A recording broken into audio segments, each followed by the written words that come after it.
जयराम, काय झालं? फोन लागला का? नाही ना लागत आहे अदिती. नाही लागत आहे म्हणजे कनेक्ट होत नाहीये, नाहीतर ते हे बघ हे असं आउट ऑफ कव्हरेज आहे सांगतात. अरे मग रेंज नसेल ना.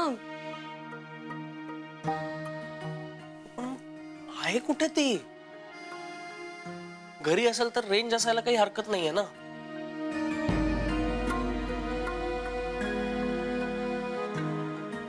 अदिती, मला टेन्शन यायला लागलंय का? अरविंद काका बोलले ते जर खरं झालं. जय प्लीज, काय तुझाही विश्वास आहे का या सगळ्यावर? नव्हता, पण आता बसायला लागलाय. म्हणजे एखादा माणूस बोलतोय ते सगळंच खरं व्हायला लागलं तर काय? एक मिनिट हे बघ, मनातून हे भलते सलते विचार प्लीज काढून टाक. तोच प्रयत्न करतोय. या सगळ्यात ना माझीच चूक आहे. मी तिला काल म्हणजे मी तिला सगळं सांगितल्यानंतर मी तिला म्हणालो होतो मी येतो घरी सोडायला, पण ती फक्त नाही म्हणून निघून गेली. मी अजून थोडा वेळ तिच्याशी बोलायला हवं होतं. ती शांत झालीये की नाही हे बघायला हवं होतं.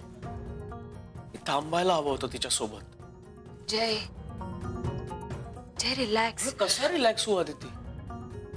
ती समोर येईपर्यंत किंवा हा फोन तिच्याशी कनेक्ट होईपर्यंत मी रिलॅक्स नाही होऊ शकत.